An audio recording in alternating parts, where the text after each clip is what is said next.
Okay, so thanks very much. I'm Ellis Owen from National Tsinghua University in Taiwan. And I'd like to thank the organizers for giving me the chance to share some of my work, even though I can't be there in person. And I'm going to spend the next quarter of an hour, hopefully slightly less, talking about cosmic rays as a feedback agent in primordial galactic ecosystems, and discuss the way they can modify the star formation histories of young galaxies in the early universe. So the results in this talk are based on these three papers, in particular this third one here. So if you want to know more details about the underlying models, the assumptions that have gone into them, the data sets we apply some of the work to, please do feel free to check these out. And I'll start off with my main claim for this talk, I suppose, which is that cosmic rays in primordial galactic ecosystems can deliver a powerful and progressive feedback effect. And this feedback effect can be powerful enough to even bring about the downfall of their star formation in the early universe. To set the context of this study, primordial galaxies are isolated, usually found in small associations, and their star formation is often sort of more bursty and more intense than that seen in the more local universe. So these high redshift starburst galaxies are rather different beasts to the starburst galaxies we see in the local universe. Their star formation is often thought to be driven by filamentary inflows of gas directly accreted from the cosmic web, rather than relying on interaction processes between neighboring galaxies. They're often isolated, they're not found in big cluster environments typically. And actually their star formation is often quite a lot higher than some of the galaxies seen in the nearby universe. So we can get an idea of this from the star formation density evolution over redshift. So we can see, probably familiar with this plot already, the cosmic noon at around redshift 2, and then at higher redshifts, the overall star formation rate density is lower, but the abundance of galaxies is much lower, which would point towards galaxies typically having, on average, a higher star formation rate. And observationally, there's indications of this, like star formation rates averaging a few hundred solar masses per year are not uncommon. And maximum star formation rates of a few thousand solar masses per year have been observed in some very high redshift galactic monsters. So this is kind of painting a picture of these galaxies being very vibrant in star forming activities, and also quite violent in terms of their energetics. So with all of this star forming activity, shortly after the onset of star formation, we should expect supernova events to start happening, and this would lead to the emergence of a population of supernova remnants inside these galaxies as well.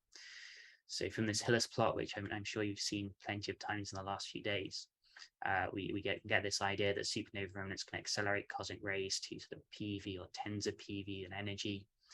And then these high energy cosmic rays can undergo hadronic interactions to inject leptons, electrons into the interstellar medium of their host environment. And this process will preferentially happen in regions of denser gas, which means that you're injecting these electrons, which then can thermalize relatively quickly in semi-ionized dense regions of gas, which is actually the site of subsequent star formation in these systems.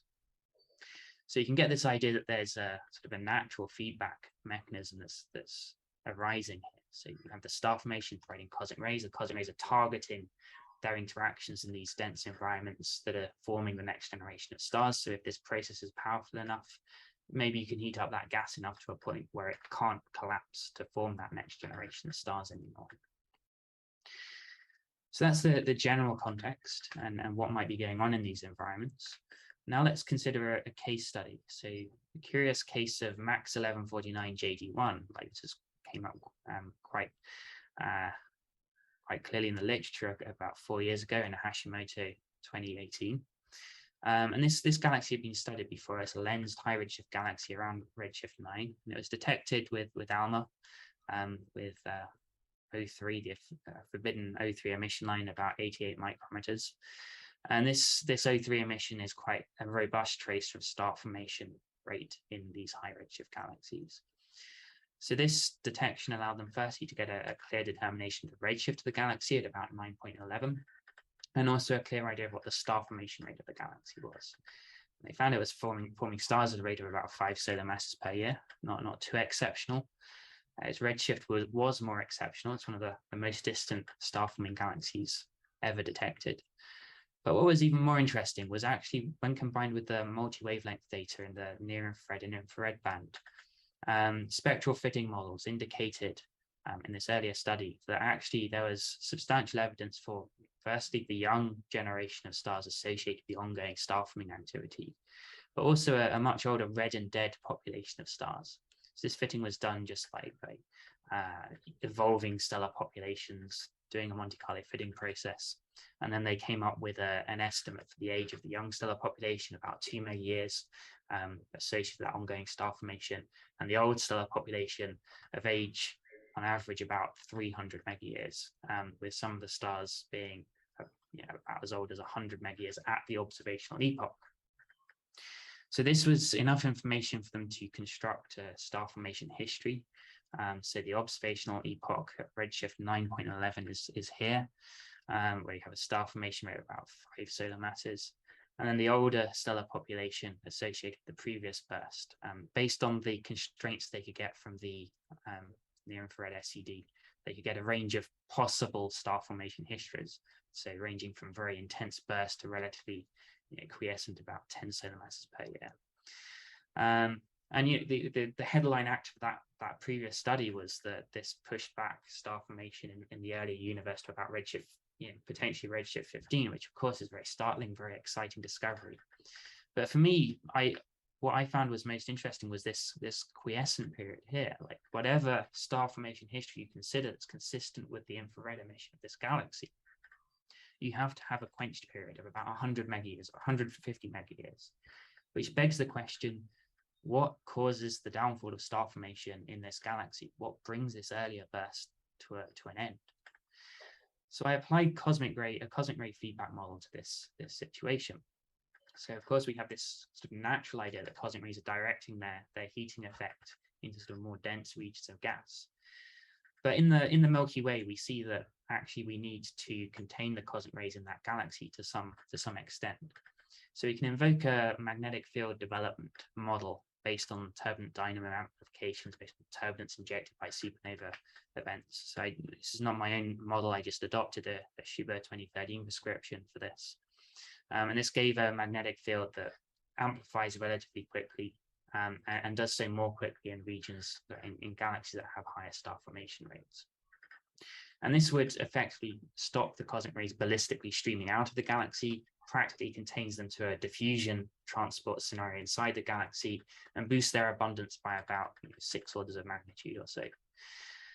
And this is important because this makes their heating power competitive with other possible means of feedback in this galaxy. So here, the gray lines are showing the case if you have like no containment of the cosmic rays, but if you contain those cosmic rays, the heating power becomes competitive with, say, more conventional means of feedback, so like radiative feedback from the stars, for example, or heating by X-rays emitted by hot gas.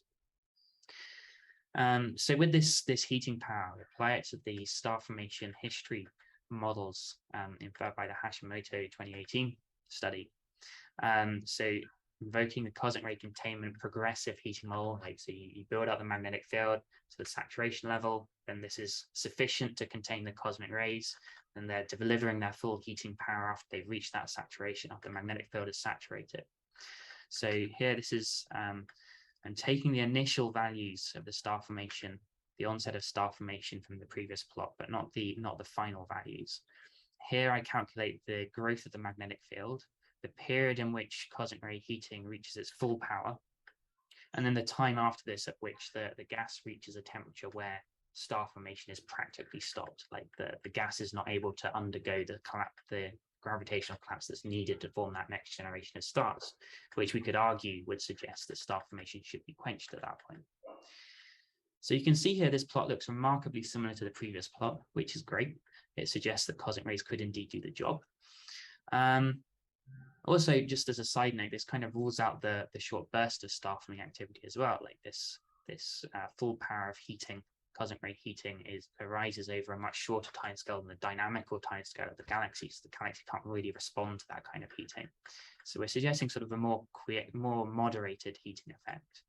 And this progressive cosmic ray heating does seem to be able to at least match the timescales that we're seeing to stop the star formation of the galaxy. And then for the gas to cool again through various mechanisms, it takes about another 100 megayears, 150 megayears to cool down to a level where the star formation can undergo a resurgence. So again, these timescales are conveniently quite similar to the ones that were inferred from the SED fitting. So this allows us to come up with a scenario where we can get a quenching time based on the cosmic ray heating power and a quiescent time period based on the amount of heating they deliver. And this provides us with a potential means to unravel feedback mechanisms in galaxies, in high redshift post-starburst galaxies more generally. But before I go on to that, we should discuss other possible means of feedback in these galaxies. So conventional means of feedback would be heating by starlight, for example, or AGN feedback. But in this case, I'm interested actually in galaxies that do not host an AGN. There's no evidence of an AGN, and we want to kind of understand what could be causing the stoppage of star formation if there's no AGN there. I mentioned before, starlight probably can't get into the regions that are most important for forming the next generation of stars, so we can practically rule that out as well, which just leaves things like violent mechanical feedback processes, perhaps mechanical energy injection from supernova or hypernova activity, which is in the literature still quite a popular means of delivering feedback in these primordial galaxies, or cosmic ray heating. So how do we distinguish between these two possibilities? Well, we can look at population studies actually. So if we have violent supernova activity, this is a stochastic process. Like after you reach a point where star formation is ongoing, there's no reason for a hypernova activity to happen at any preferred timescale after the onset of star formation, other than the evolutionary timescale of the star, which is relatively short compared to the evolution of the galaxy. So the quenching timescale should not really be related to the duration of the quiescence. Like the quenching can happen at any point, and then the strength of the quenching driven by the mechanical feedback would not be affected by the time at which that occurs. So this is a stochastic process. We should expect no correlation between these two timescales. If cosmic rays are doing the job, well, we have this progressive heating effect, and a heating effect where the timescale to bring about quenching in the galaxy should be inversely proportional to the duration of the quenched behavior. So if you're delivering more heating, it will quench the galaxy more quickly, and it will make the galaxy more quenched. So it takes longer for it to cool down to reinstate star formation at the end of that quenched epoch.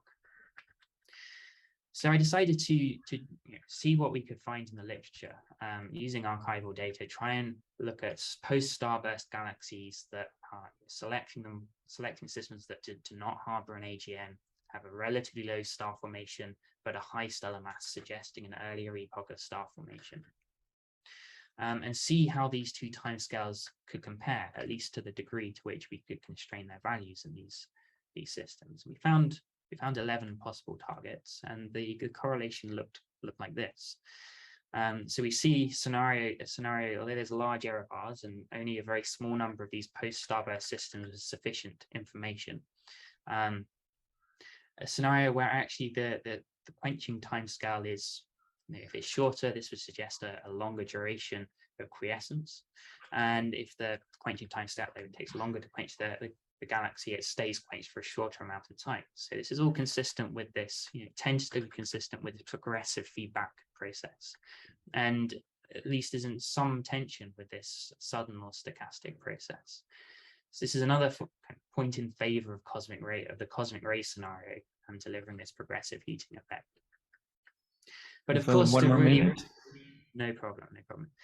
But to really uncover whether it's cosmic rays doing the job, we need a much more robust determination of what this correlation truly looks like. We need to reduce these error bars. We need to get more data points onto this plot. So we have a requirement to pin down this progressive cosmic ray feedback in primordial galaxy populations.